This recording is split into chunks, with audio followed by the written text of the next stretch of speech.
In this video, we're gonna go over how to build the backplate for your smart mirror frame. And so effectively what we're gonna be doing is we have this blackboard slash whiteboard sheet right here. We're gonna be cutting it down to size using a table saw, and then we're going to be mounting it or screwing it into the back of our smart mirror frame. So that way we can completely enclose this product. And the reason that I went with a blackboard slash whiteboard was, number one, it was pretty cheap at any hardware store. I picked this up at Lowe's for something around $7 or $8.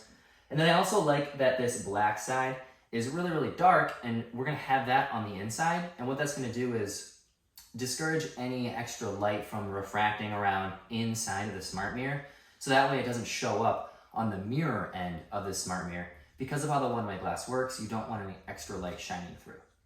Before we start mounting anything onto this frame, we're gonna wanna make sure that all these inner working components are actually working as expected. Because once you screw this into the back plate, you're probably not gonna wanna take it off again. So in a previous video, we already set up all these components. All that I'm gonna do here is plug this in and just make sure that everything turns on as expected. And if you really want as well, you can give it a minute to boot up and then pick up the other end just to make sure that the screen is actually coming through as expected. And after plugging it in, I can see that the computer monitor light is on, which means that the monitor is connected properly. And then also the Raspberry Pi LEDs are lighting up. I see both a red LED and a green LED. So what I'm going to do is I'm going to be cutting out a 23 by 14 and 5/16 inch sheet of this board. And I measured this and it's about 24 inches across. So what I'm gonna do is just measure just under 1 inch here, and then just go ahead and slide it through so that this is now 23 inches across. And then I'll measure 14 and 5/16 out this way, so that way I can just cut out a sheet and it'll cover out the back of that board perfectly. And this first cut that we're gonna make is just under 1 inch so that we can get this to be 23 inches across. All I'm going to do, slide it in here and just guide it with this, pushing it all the way through.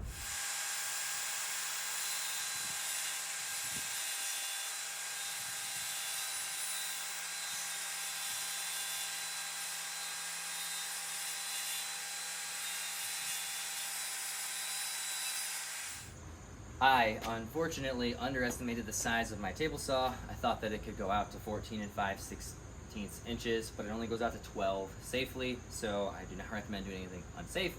So what we are going to do instead is we are just going to cut out 10-inch increments to get down to shorten this board, because this 23 inches is already good, but we just need 14 and 5/16 here. So we're just going to cut sections out until we can get to that length.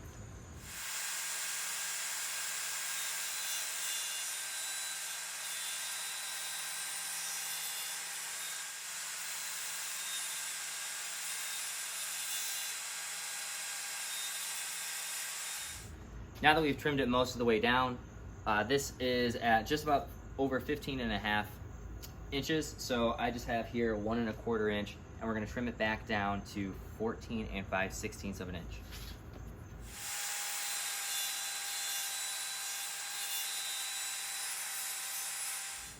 And now that we've trimmed this board down, we can see that it is just about a perfect fit over our smart mirror. And rather, it's gonna go this way. And just like that, we have a backplate.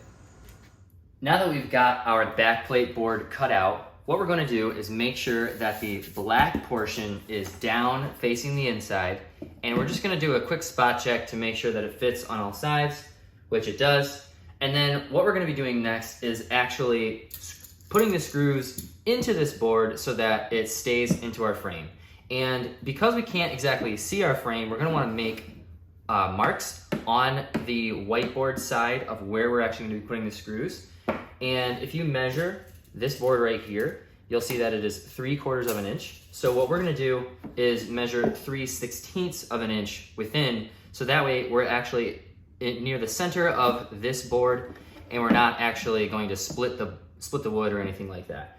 And what I have here is I just took a piece of scrap wood and I measured 3/16 coming in, and then I put a little pencil mark at the 3/16 mark, and that is what I'm going to be using from the edge to actually make the marks of 3/16 in.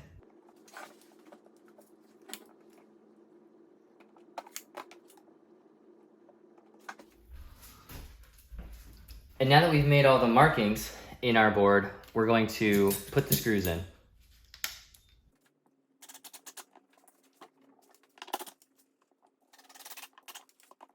Now that you've finished putting all the screws in the back plate in your smart mirror frame, you can go ahead and plug your smart mirror in and enjoy your newly created smart mirror.